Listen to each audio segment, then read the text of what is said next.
I'm Mary Wolonsky. I'm Executive Director with Friends of the Dallas Public Library, and I also had the honor of serving with Karen Blumenthal on the Municipal Library Board. Karen packed an amazing list of achievements into her short, remarkable life. She was valedictorian and yearbook editor at Hillcrest High School, editor of the student newspaper at Duke University.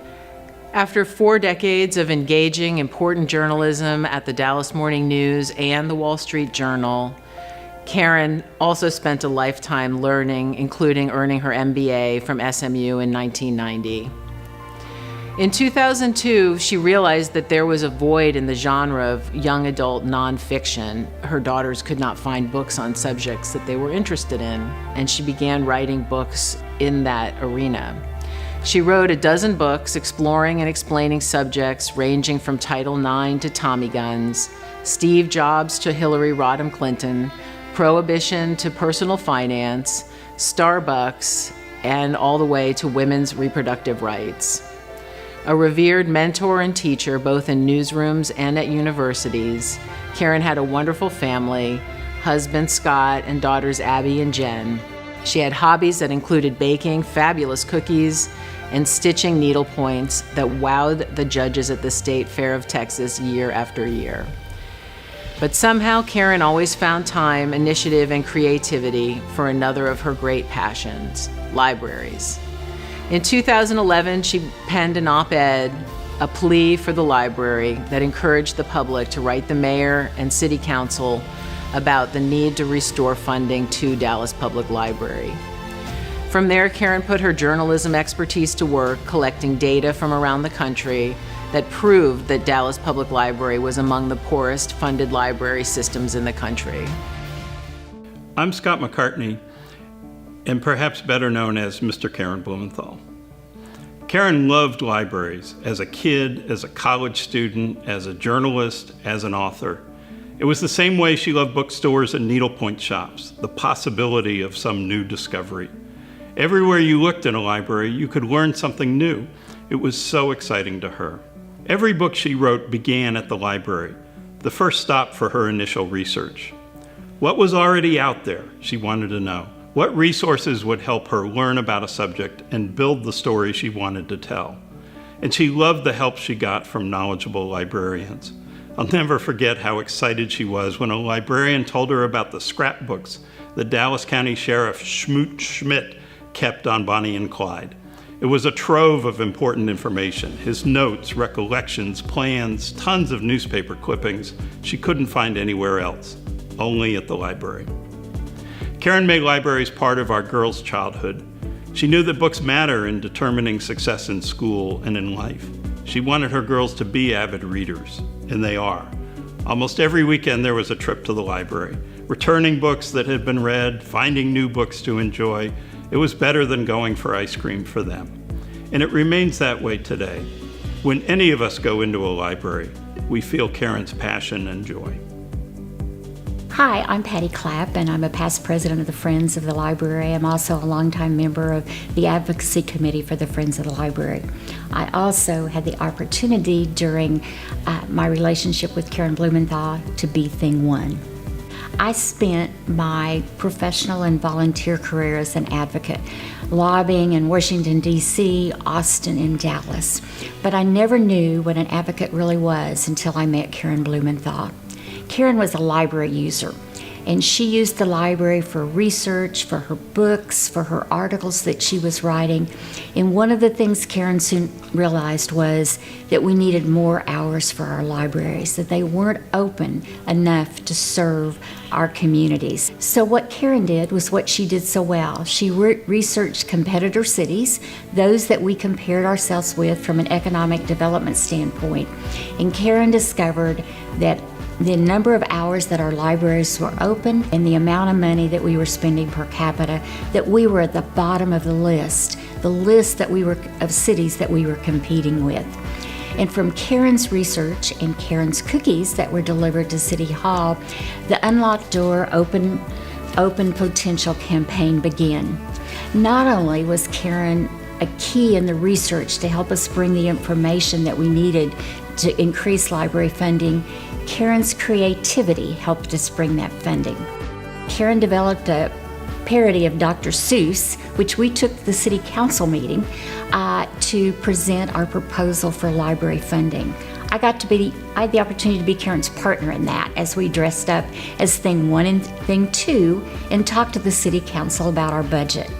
We knew that we were making a difference when the members of the city council stood up and began filming us during our presentation.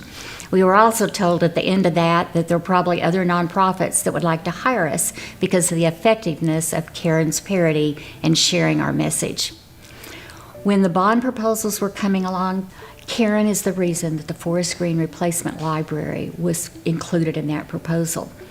Her efforts, her impact, her enthusiasm for Forest Green was the reason that we now have that library under construction. Karen's talents as a friend, a baker, and a researcher in a relentless force will have an ongoing impact on the Dallas Public Libraries and our community. Hello, City Council. We're Thing 1 and Thing 2, and we're glad to be back to visit with you. You're opening libraries. You've heard us. We're giddy. Sunday and Monday hours for parents and kiddies.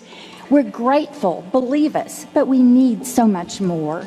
We asked for 10 million, and we're sorry to bore. But our branches lack copiers. We need laptops for classes. Our book wagons are dying. We can't reach the masses. You're trying, we know, but after so much budget slashing, our library dreams and reality are sadly clashing. But Thing 1, the cat in the hat, can fix things like that. Why can't Dallas do something like that? It's true, the citizens are speaking. It's real democracy. But it turns out there's also real bureaucracy. That's District 10.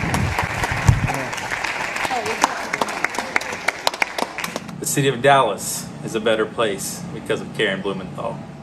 From dressing up as a Dr. Seuss character to grab the attention of our city council when we needed advocacy for our libraries, to showing up at each and every budget town hall meeting, passing out the I Love Library buttons to anybody and everybody who would support our libraries, to advocating in a way that was from her heart, from the community, and it mattered, it made a difference.